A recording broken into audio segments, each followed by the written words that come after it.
एक तो मुझे ये बात बहुत अच्छी लग रही है कि दोनों ही विद्वान समय को मानते हैं और बहुत समय से अपनी दलीलें और बाज दफा समय से पहले अपनी तकरीरें पूरी करके अपनी अपनी कुर्सी पर बैठ रहे हैं। ये इस आर्ग्यूमेंट का राउंड 2 पूरा हुआ। अब रिबटल का राउंड 2 है और उसके बाद क्रॉस एग्जामिनेशन होगा। नहीं, आपका आर्ग्यूमेंट हो गया सर। हमारे यहाँ स्कूल के सिलेबस में पंच परमेश्वर कहानी पढ़ाई जाती है, प्रेमचंद जी की लिखी हुई। आप निश्चिंत रहिए, आपके कोई राउंड में मिस नहीं होने दूंगा। रिबटल का राउंड 2, मुफ्ती शमाइल नदवी साहब।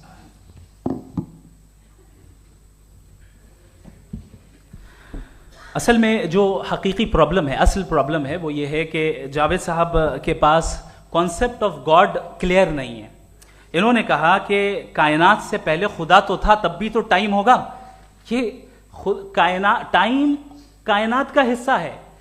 हम खुदा, उस खुदा को मानते हैं नेसेसरी बीइंग का टाइमलेस होना जरूरी है, चूंकि वो टाइम का क्रिएटर है। जब उसने टाइम को क्रिएट किया तो वो खुद टाइम पे कैसे होगा? उसने जब स्पेस को क्रिएट किया तो खुद स्पेस में कैसे होगा? अगर वो टाइम एंड स्पेस को पहले से ही उसका पाबंद है तो फिर किस चीज को उसने क्रिएट किया? लिहाजा ये सवाल गलत है कि खुदा था तो टाइम होगा। बिल्कुल नहीं, टाइम के पाबंद हम है, खुदा नहीं है। हम फिजिकल वर्ल्ड से ताल्लुक रखते हैं, वो मेटाफिजिकल रियलिटी है। दूसरी चीज इन्होंने मिसाल दी कि चाय की केतली हवा में घूम रही होगी, और पता नहीं शायद वो बर्टन रसल का उन्होंने हवाला दिया। बहरहाल यही प्रॉब्लम है। प्रॉब्लम यही है कि हम चीजों के दरमियान डिफरेंशिएट नहीं कर पाते। ये जो आपने मिसाल दी ये इमेजिनेशन है, और मैं जो साबित कर रहा हूं वो लॉजिकल नेसेसिटी है।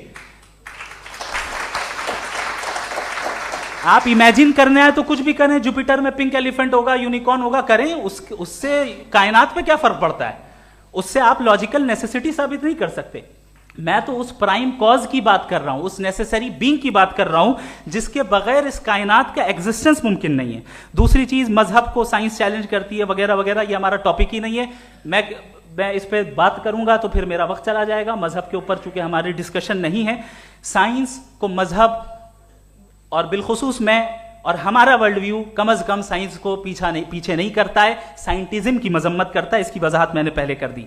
दूसरी चीज इन्होंने कहा वर्ल्ड का नक्शा लीजिए, वर्ल्ड मैप लीजिए, 2 अलग अलग जगह की। हजरत, मैंने ये होमवर्क किया था और मैंने मिडिल ईस्ट का एक नक्शा लिया और यूरोप का एक नक्शा लिया।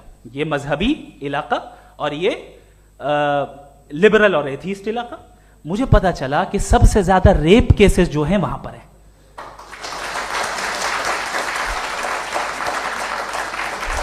मुझे ये पता चला यूएन की रिपोर्ट के मुताबिक, मैं ये अपने घर से नहीं लेके आ रहा, कि जो वर्किंग वुमेन है यूरोपियन कंट्रीज में, उसमें 81% वुमेन सेक्सुअल हैरेसमेंट का वर्क में शुमार हो रही है। ये मिडिल ईस्ट में नहीं हो रहा है, वो मजहबी लोग हैं इसलिए नहीं हो रहा है।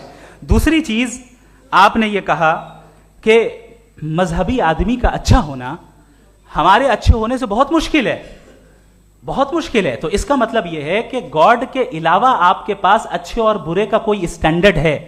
मैं चाहूंगा कि कन्वर्सेशनल स्टाइल वाले डिस्कशन और सेगमेंट पे इसी पे बात कर लेते हैं। Thank you very much.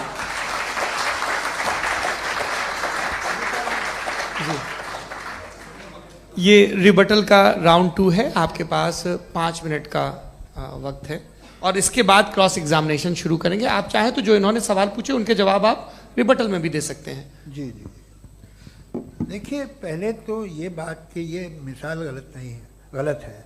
इन्होंने पहले ही हमको डिसार्म कर दिया। कह लिया अकल से मामला सॉल्व नहीं हो सकता, लॉजिक से आप पहुंच नहीं सकते। ये एक मेटाफिजिकल चीज़ है। मेटाफिजिकल अजीब सा लफ्ज़ है, ठीक से किसी को माने नहीं मालूम इसके, तो ऐसा लगता है कुछ बड़ी चीज़ है। अरे भाई, क्या होता है मेटाफिजिकल, बताओ, खड़ी हो। ये एक लफ्ज़ है जो कहीं भी इस्तेमाल हो जाता है। जब आप एक बात कर रहे हैं और आप मुझसे बहस कर रहे हैं तो मुझे मेटाफिजिकल मत बताइए, आप लॉजिकली मुझे प्रूफ किए। और अगर लॉजिकली आप नहीं बात करते साहब ये मेटाफिजिकल है, तो फिर हम आप बात क्या कर रहे हैं? मेरा आपका किस ज़बान में कॉन्वर्सेशन होगा? और ये कहना कि वक्त पहले नहीं था, तो फिर क्यों कहते हैं ये हमेशा से और हमेशा रहेगा? हमेशा वक्त है, तो आप कैसे कहते हैं वो हमेशा से है और हमेशा रहेगा? हमेशा का मतलब है कोई वक्त, अगर वक्त ही नहीं है तो हमेशा कैसे? बाहर वो रहेगा। अब मैं ये देखता हूँ, आपने कहा ना कि वहाँ रेप ज़्यादा होते हैं, तो हम एक बात देखते हैं कि ये दुनिया जिस पे वो कादर मुतलक है, जिसकी मर्जी के बगैर पत्ता भी नहीं हिलता, ओमनीपोटेंट है, ये दुनिया चल कैसे रही है और इस दुनिया का हाल क्या है? 45,000 बच्चे जो 10 साल की उम्र से कम थे वो गाजा में मरे। भूख से काला हांडी में बच्चे मरते हैं और डिप्थेरिया से मरते हैं। डिप्थेरिया अजीब मर्ज है, गले में जाली बनना शुरू होती है, बच्चा नीला हो जाता है, गरीब का बच्चा, इसलिए कि उपास इलाज में। ये कादर मुतलक है जो चाहे कर दे, इससे आप दुआएं मांगते हैं हमारी ये काम कर दे वो कर दे, तो इसका मतलब डे टू डे लाइफ में वो इंटरफेयर करता है और ये देख रहा है वो। अगर वो वाकई भी है फॉर डिस्कशन से, तो मैं जब दुनिया देखता हूं तो मेरे दिल में उसके लिए कोई इज्जत नहीं पैदा होती। ये क्या कर रहे हो तुम पूरे ऑल पावरफुल हो, ओमनीपोटेंट हो, ओमनी प्रेजेंट हो, तुम तो वहां गाजा में रहे होगे ना, तुम हर जगह हो। तुम देख रहे थे कि बच्चे की कैसे धज्जियां उड़ रही, तुम देख रहे थे और तुम चाहते हो मैं तुम्हारी परस्तिश करूंगा, तुम हो भी। अरे यार, इसके अच्छे तो हमारे चीफ प्राइम मिनिस्टर हैं, कुछ तो ख्याल करते हैं। कमाल है, आप किसकी इबादत कर रहे हैं? अगर वो है भी, ये दुनिया नाइंसाफी से, जुल्म से, जबर से, तशद्दुद से भरी हुई। और आप ये मत कहिएगा कि वो देख रहा है और वो बताएगा एक दिन। अगर वो देख रहा है और इंटरफेयर नहीं करता तो आप दुआ क्यों मांगते? आप कहते हैं मेरा ये काम करा दे, इसके मतलब है वो दखल दे सकता है, वो आपको नौकरी दिलवा सकता है, भले दूसरे आदमी को न मिले, मगर आपका काम कर देगा चूंकि आपने दुआ मांगी है। तो जब वो आपको नौकरी दिला सकता है, लड़की की शादी कर सकता है, बेटे को ग्रीन कार्ड दिलवा सकता है, तो कम से कम ये जो मर रहे हैं बच्चे, इनको रोक दे, कुछ तो करे।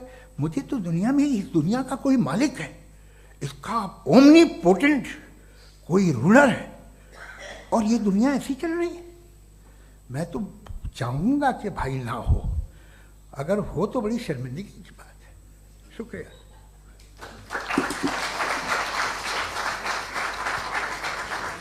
देवियों और सज्जनों, इस बहस के 2 राउंड और 2 रिबटल पूरे हो चुके हैं।